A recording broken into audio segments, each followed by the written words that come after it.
Salam, hər vaxtınız xeyir olsun əziz futbol sevərlər. Milli Liqa TV YouTube kanalında 3-cü zonadasınız. Bu həftədə də Azərbaycan futbolu haqqında danışacağıq və bu verilişdə də mən tək deyiləm. İdman Xəbər AS saytının əməkdaşı Həsən Quluzadə ilə bir yerdə. Həsən, salam, hər vaxtın xeyir olsun. Salam, hər vaxtınız xeyir olsun. Təşəkkür edirəm dəvət üçün. Qeyd edim ki, verilişimizə RTC Qrup və Etopazın baş sponsorluğu ilə baxırsınız. Etopazda əylənərək qazanmaq üçün hər şey var. Canlıdan mərc, kuponun anında dəyərlənməsi, möhtəşəm bonus kampaniyaları, operativ xidmət, komissiyasız depozit, mərc bələdçisi və daha nələr. Əyləncə, həyəcan və qazanc bir arada. Yalnız Etopazda.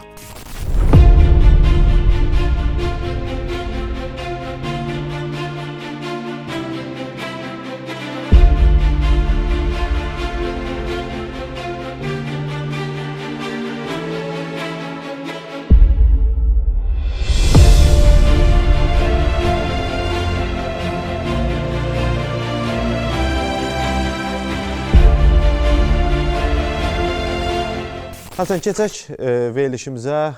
Düşünürəm ki, sən buradasansa, 1-ci liqa, 2-ci liqanı yaxından izləyirsən və yaxın günlərdə Region Liqası da başlayır. Bu barədə fikirlərin bizim üçün və bizi izləyən futbol sevərlər üçün çox maraqlıdır. İlk əvvəl İcra Komitəsinin verdiyi qərarlar haqqında danışaq. Sən də yaxından izləyirdin bir jurnalist kimi. Bu qərarları necə dəyərləndirərdin? İcra Komitəsinin Premier Liqadakı komanda sayı artması ilə bağlı qərarı əlbəttə ki, çoxdan gözlənilən bir qərardır və təbii ki, bu müsbət qarşılandı. Yəni, bütün futbol ictimaiyyəti tərəfindən, yəni 10 komandalı çempionatdan artıq 12 komandaya çıxdıq və açıqlamalara görə 3 dövrəli bir çempionat keçiriləcək. Yəni, çox müsbət məqamdır, çox yaxşı qərardır və bu qərar mütləq ki, Azərbaycan futboluna öz töhfəsini verəcək.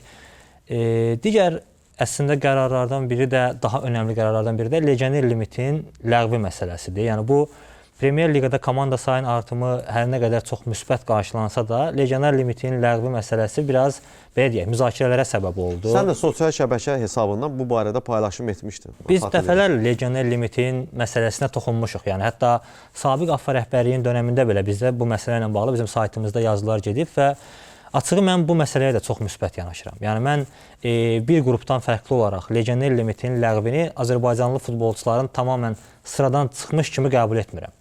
Yəni, çünki legioner limitinin ləğvi o demək deyil ki, Azərbaycanlı futbolçular kənarda qalacaq. Və ya belə bir qayda yoxdur ki, hər komanda mütləq 11 legionerlə meydana çıxmalıdır. Burada sadəcə söhbət ondan gedir ki, rəqabət yaranır.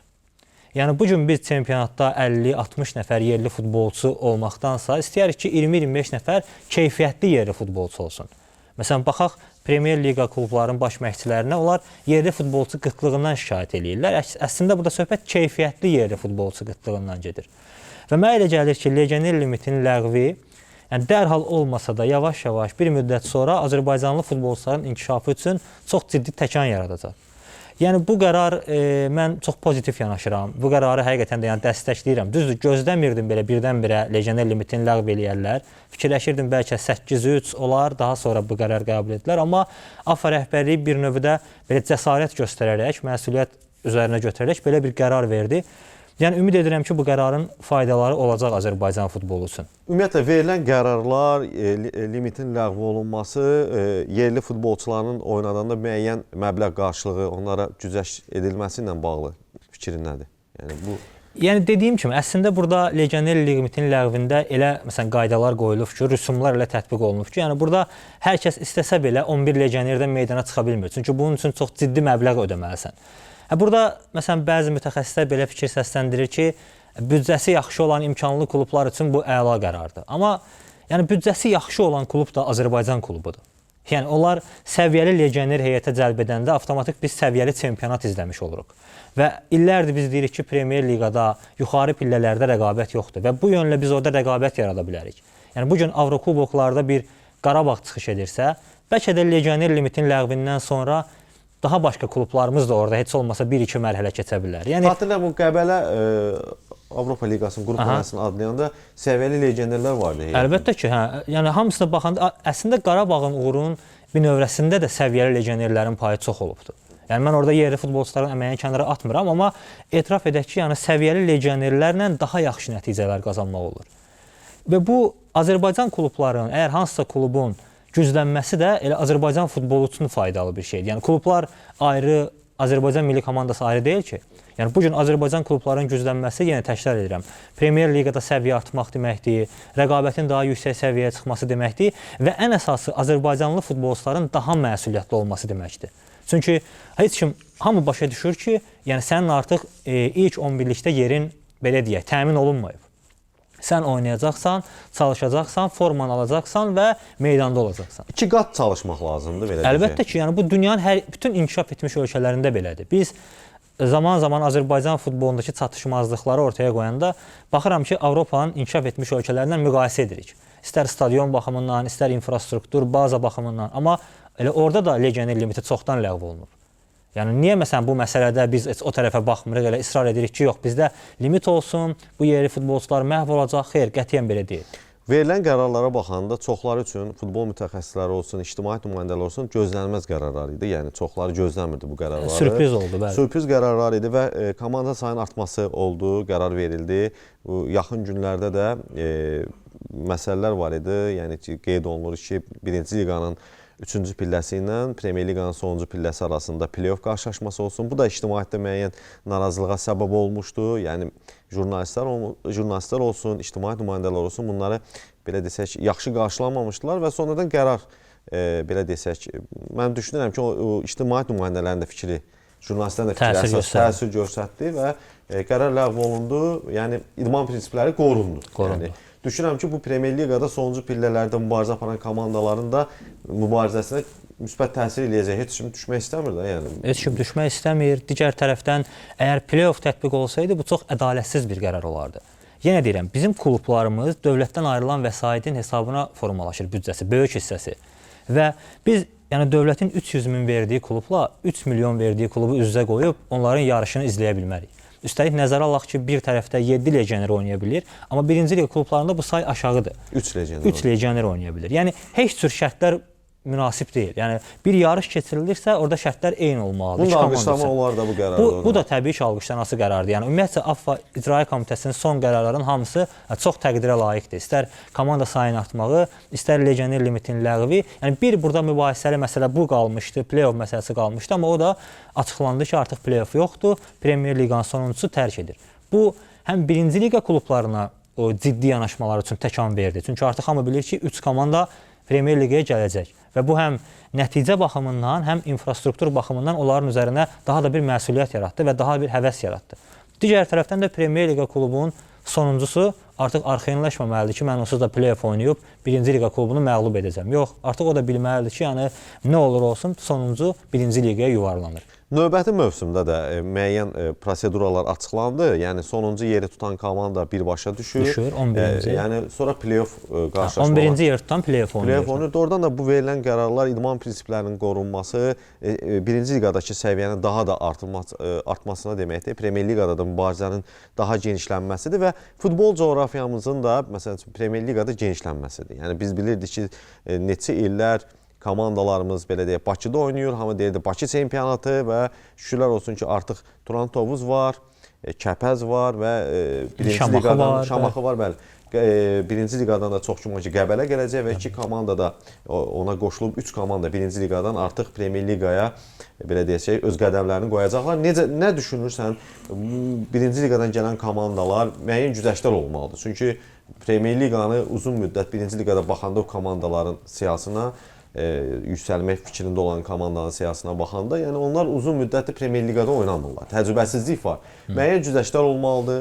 Yəni 1 il ərzində güzəşt olmaq üçün növbəti il, yəni sən özünü düzəltməlisən. Yəni sənə 1 il güzəşt veririk. Yəni bu da başa düşülən, yəni bu böyük futbol biraz kənar qalıb da, yəni o rayonlarda. Uzun illərdir. Yəni amma azarkeşləri var. Azarkeşləri var, ən azından bir kökü var. Hələ də futbola sevgi var. Məsələn biz mövsümün əvvəlində dəqiq olan bir şey bilirdik ki, birinci liqanın çempionu Premyer Liqaya gələcək. Amma artıq mövsümün sonuna 2-3 ay qalmış, bəlkə 3-4 ay qalmış. İcraiyyə Komitəsi dedi ki, yox, 3 klub gələcək. Yəni bu nə qədər o klublar istəsələr də, nə qədər o klublar çalışsalar da 3 aya, 4 aya Premyer Liqa səviyyəsində infrastruktur yarada bilməyəcəklər. Burada mütləq ki, müəyyən çətinliklər olacaq. Amma yenə deyirəm, əsas odur ki, burada klubların cəhdi ön plana çıxmalıdır. Yəni Bu gün onlarla bir cəhd göstərməlidirlər ki, bəli, onlara verilən o 1 il möhlətdə də bir ümid yaranmalıdır ki, bunlar 3 aya, 4 aya, 5 aya bu işi gördülərsə, deməli önümüzdəki 1 ildə də özlərini tamamilə düzəldə bilərlər. Özlərini tamamilə düzəldəcəklər və Premyer Liqa səviyyəsində bir klub olacaqlar. Bax, önəmli budur. Həsən, nədənsə başlamaq lazım idi də. Yəni bu addımı da böyük qiymətləndirmək olar. Yəni o çətinliklər qaçınılmazdır. Yəni birinci liqadan yüksələn komandalarda şərtsiz çətinliklər olacaq. Yəni inanmıram ki, böyük bir qlobal bir çətinlik olsun, amma xırda olsa da, yəni o çətinliklərin ötəsindən gəlib, yəni 1 il ərzində orada formalaşıb, növbəti il üçün daha yaxşı bir infrastruktur, inzibati heyət mi deyim, yəni paytaxtla region arasında bilirsiniz də. Yəni kadr çatışmazlığı var, nə qədər böyük çətinliklər var. Bax, məsələn, Turantovuz örneği var. Turantovuz bu gün Avrokubokları oynayır. Çox da yaxşı mübarizə aparır, özünün sponsoru var. Amma biz bir neçə il bundan öncə Turantovuzu gətirməsəydik Premyer Liqaya, bu gün o klubun sponsoru ola bilərdi. mümkün deyil. Bu gün o klubun infrastrukturunda çox ciddi işlər görüləcək. O başlaya bilərdi.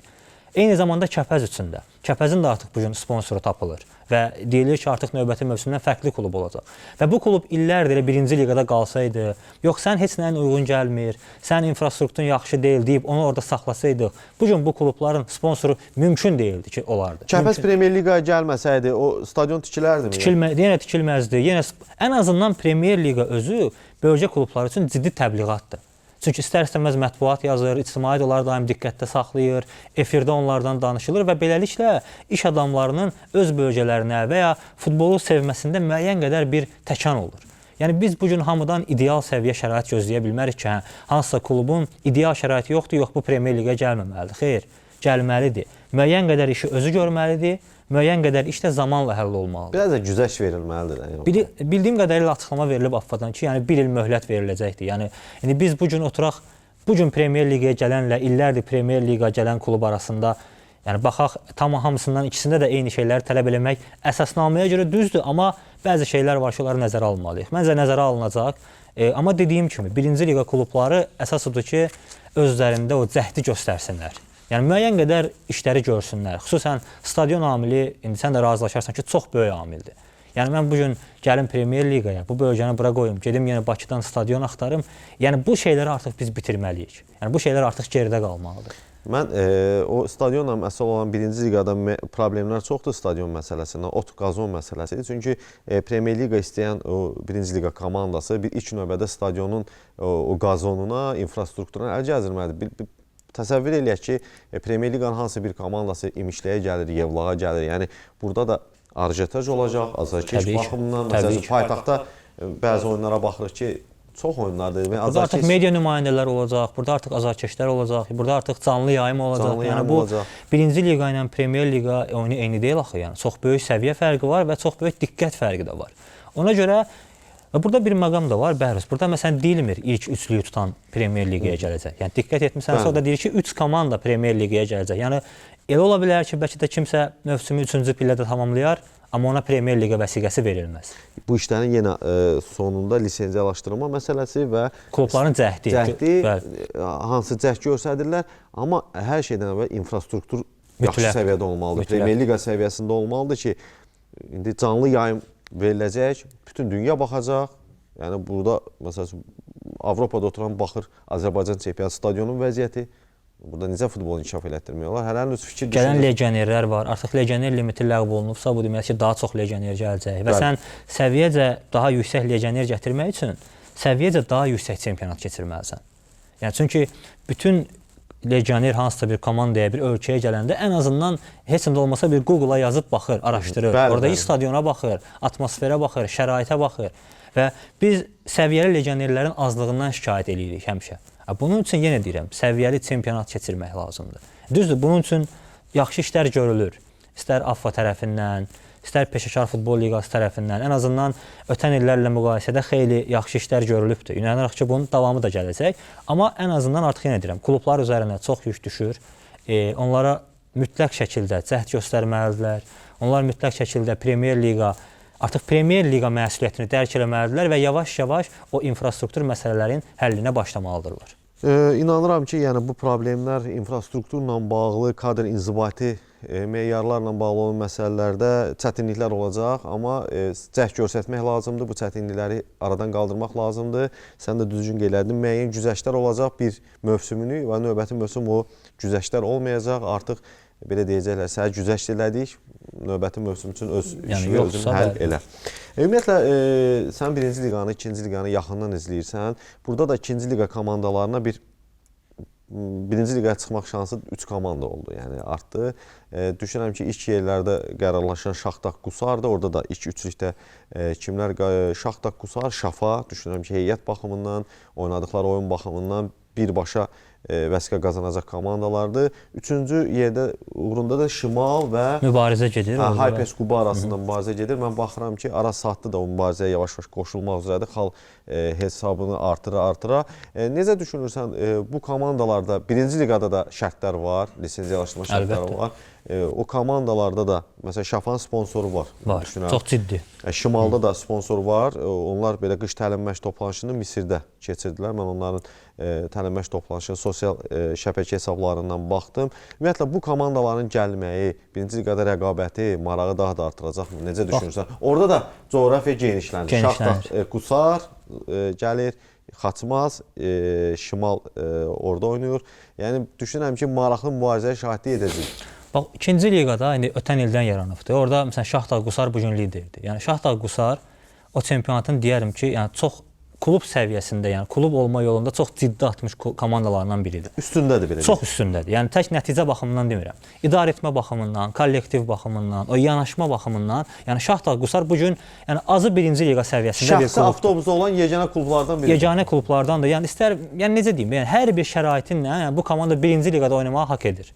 Yəni elə bax məsəl üçün futbol coğrafiyasını genişlətmək deyirik. Bax belə komandaları yaratmaq, belə komandaları formalaşdırmaq bizə lazımdır.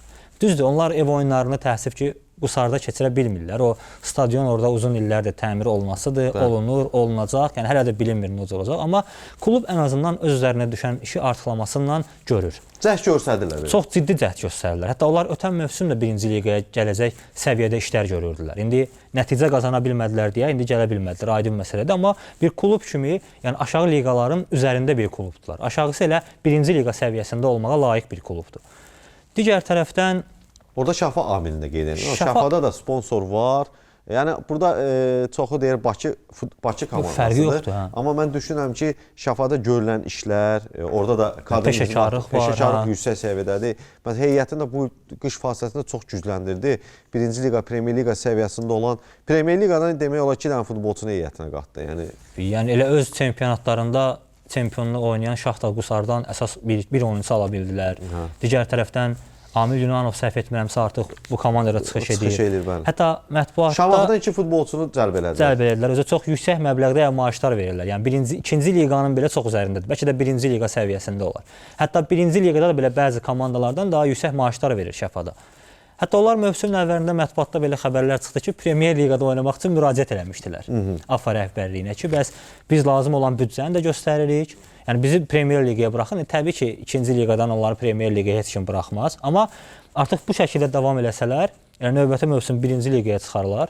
Oradan da gələrlər Premyer Liqaya. İndi ikinci liqada mübarizə daha gərgindir. Bu dəqiqə gedir mövsüm ərzindədir. Bu komandalar birinci liqaya çıxsalar, orada da mübarizənin gərginliyi belə desək beynimdə canlandırıram. Doğrudan da maraqlı birinci liqada səviyyə də daha çox artıb. Maraq da artıb. Azarkeşlər də gəlir. Regionda məsəl üçün ikinci Hypes Quba Şəmkir görüşünü izlədim.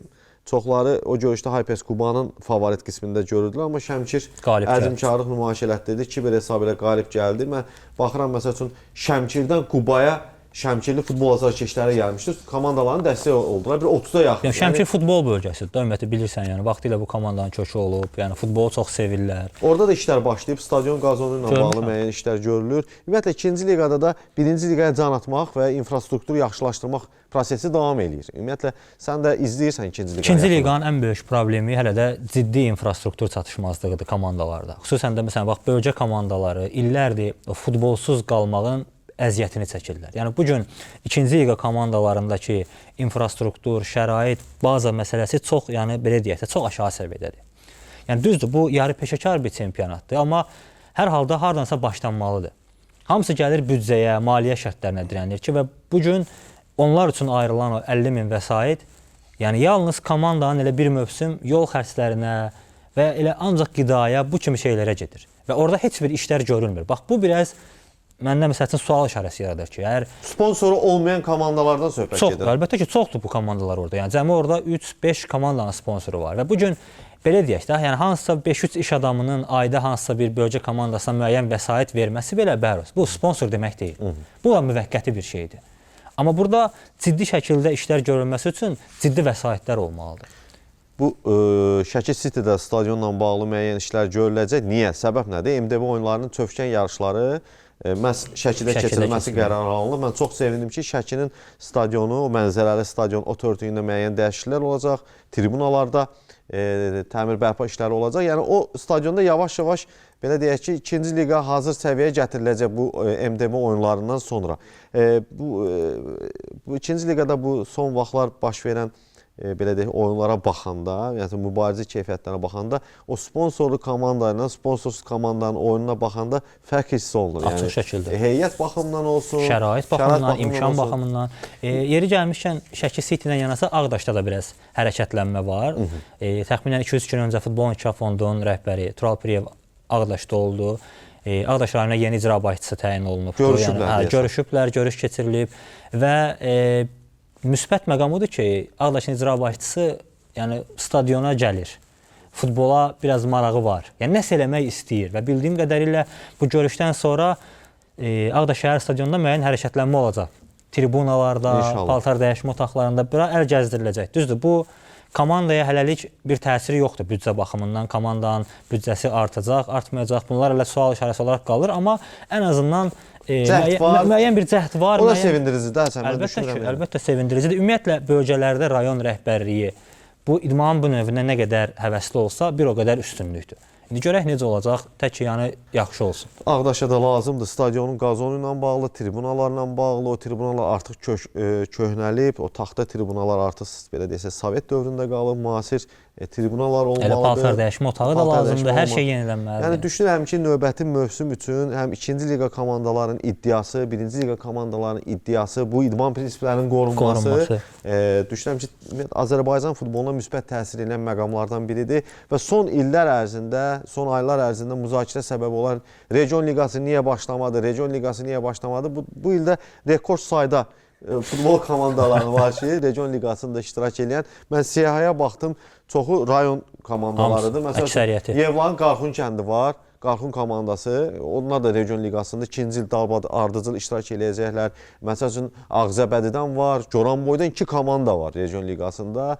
Yəni bu futbola olan marağın daha geniş bütün ölkədə futbol olacaq. Bütün ölkədə futbol olacaq da belə çıxır ki, belə də həftənin 7 günü ölkədə futbol olacaq və püşkatma da yaxın günlərdə keçiriləcək. Bax buna səbəb Bərus, sən az öncə qeyd etdin. İdman prinsipləri ki qorunur 1-ci liqada, 2-ci liqada. İstər-istəməz aşağılarda, komandalarda bir həvəs yaranır. Çünki artıq onlar da görürlər ki, kim çempion olsa biraz daha irəli gedir və ya kim sonuncu olsa düşür aşağı liqaya. Düzdür, İcra Komitəsinin son toplantısında 2-ci liqanın sonuncusu ilə bağlı bir qərar verilmədi. Yəni düzdür, bu aydın məsələdir ki, sonuncu düşür, bəlkə də yerində saxlanıldı, amma məsələn region liqasının qalibi gəlməli idi 2-ci liqaya. Hələlik bununla bağlı bir ötən mövsüm necə olmuşdu? Eyni şəkildə. Eyni, məncə o qalırdı deyə ona dəyişiklik olmadı. Ola bilsin elə o qüvvədədir deyə əlavə açıqlama verməyə ehtiyac duymayıblar. Amma 2-ci liqada da, yəni komanda sayının artmasından bağlı da bir şey yox. Amma bu qərarlar veriləndən sonra 1-ci liqanın sonuncu yerlər uğrunda qalmamaqdan ötürü mübarizə daha maraqlı vəziyyətə gəlib. İzləyirsən Mingəçevir artıq 2 görüşdə qələbə qazandı və orada Qaradağ Lökbətan var. Ötən mövsüm çempionluq oynayan komanda hal-hazırda sonuncu pillədədir. Və Difai Aksu var, həmən mövqedə Mingəçevir addımladı, Cəbrayilin şansları biraz aşağıdır, yəni heyət baxımından olsun, digər məsələlər olsun. Yəni orada idman prinsipləri qoymaq, playoff şansları da var orada komanda, biraz da şans verdilər. Oradan verilən qərarlar hamısı alqışlanması qərarlardır. Onu belə desək 9-cu pillədə olan komanda da şans verdilər ki, playoff oyuna belə deyək ki, vəziyyətdən çıx. Vəziyyətdən çıx, hə.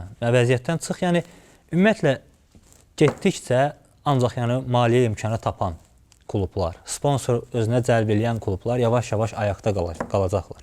Amma bunun üçün də biz o sponsor olmayan komandaları kənara atmalı deyilik. İstər Bəli. 1-ci liqada, istər 2-ci liqada. Bəli. Onlar nəyin bahasına olsa mübarizəsini davam etdirməlidirlər. Elə az öncə Kəpəz, Turan Tovuz örnəyini verdik. Biz vaxtilə onları kənara atsaydıq, Premyer Liqaya buraxmasaydıq, bu gün o klublar nə sponsor tapa biləcəkdi, nə də hansısa bir ciddi iş görə bilərdilər. Və sponsor da elə asan məsələ deyil. Yəni biz 2-ci liqa klublarına bu gün 50 min veririk. Və dövlət 50 min verir və deyir ki, get özə sponsor tap. Belə baxanda deyirsən ki, dövlət hansı ölkələrdə məsələn klublara kömək edirik? Yəni bizdə amma var, düzdür. Amma bu gün biz şərtləri də göz önünə almalıyıq. Yəni bölgədə sponsor tapmaq çox çətindir. Bölgədə iş adamlarını futbola cəlb eləmək çox çətindir. Yəni biz dəfələrlə olubdur. Bu barədə söhbətlərdə olmuşuq, eşitmişik. Görürük ki, yəni maraq hələ tam formalaşmayıb. Amma bu komanda ilə sponsor yoxdur deyə əgər dağılıb sıradan çıxsa, elə bu komandalar hamısı belə deyək də dağılma təhlükəsi ilə üz-üzə gəlsə, bu da ciddi zərbə olacaq. Bu komandalar mütləq yaşamalıdır. Və bunun üçün heç olmasa dövlətdən ayrılan vəsaitdə bir yenilik olmalıdır. Amma mən eşitdiyim qədərilə heç yenə büdcələrin artırılması gündəmdə deyil. Necə düşünürsən, o büdcədə bir balaca artım olsa, o komandalar dirçələ biləcəkmi, yoxsa eyni? Ən azından o komandanı saxlaya biləcəklər də. Ən azından o belə deyək də, bir komanda səfərə gedəndə yol pulu dərdi çəkirsə, yəni onun yaşama müddəti çox deyil axı. Yəni heç olmasa elə hesablayıb bir büdcə vermək lazımdır ki, ən azından bu komanda əlindəki heyətdən bunu saxlaya bilsin. Tamam, onsuz da infrastruktur işi görə bilməyəcək. Heç vaxt dövlətdən ayrılan vəsaitlə biz orada hansısa bir komandanın ciddi infrastruktur işi görəcəyini görməyəcəyik. Həsən, verilən qərarlar ümumiyyətlə 2-ci liqa, 1-ci liqa, bu verilən qərarlar futbolumuzun inkişafına düşünürəm ki, töhfə verəcək. Nə düşünürsən sən? Mütləq ki, yəni bu mövsüm mən deyərəm ki, AFFA Azərbaycan futbolunda inqilabi qərarlar qəbul elədi. Və hamısı da şəxsən öz fikrimi deyirəm ki, yəni mənim üçün çox təqdirə layiq qərarlardır. Premyer Liqada komanda sayını artmağı da, legioner limitinin ləğvi də, sonuncu sıranın birbaşa düşməsi də, həmçinin bir məsələ qalıb ki, bir dənə büdcə artımı məsələsi var. İndi bilmirəm, o məsələ deyəsən hələlik müzakirəyə çıxarılmayıb. Amma hər şey yavaş-yavaş. Hər şey yavaş-yavaş olur, düzdür. Amma heç olmasa aşağı liqalarda, heç olmasa o 2-ci liqa komandalarında biraz büdcədə artım olmasa daha yaxşı olardı. Çünki bax, inanın ki, 2-ci liqada elə komandalar var ki, yəni çox kiçik məbləğə belə ehtiyacları var. Yenə deyirəm, qoy o komandalar dağılıb getməsinlər. Orada həqiqətən futbol fədailəri var. Orada futbol üçün belə deyək də heç bir mənfəət gözləmədən əziyyət çəkən insanlar var. Bari heç olmasa müəyyən şeylərin əziyyətini çəkməsinlər. Yaxşı pul qazanmasalar da heç olmasa komandanı saxlaya bilsələr.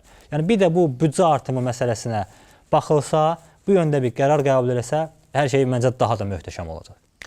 Həsən, təşəkkürümü bildirirəm sənə. Çox sağ ol. Dəvətimizi qəbul elədin, gəldin. Səni uzun müddətdir gözləyirdik studiyamıza, amma işlə bağlı vaxt edə bilmirdin. Təşəkkürümü bildirirəm, gəldin, vaxtını ayırdın, fikirlərini bizimlə tamaşaçılarımızdan bölüşdün. Çox sağ ol. Dəvət üçün bir daha təşəkkürlər. Ümid edirəm ki, bir daha gələrik. Yəni fərqli mövzulardan daha yaxşı işlər barədə daha geniş danışarıq. İnşallah tez-tez görüşəcəyik. İnşallah. Əziz futbol sevərlər, verilişimizə ETS Qrup və Etobazın baş sponsorluğuna baxırdınız. Verilişimizin bu həftəki qonağı İdman Xəbər Az saytının redaktoru Həsən Quluzadə idi. Növbəti verilişimizdə yenidən görüşmək ümidi ilə. Sağ olun, salamat qalın.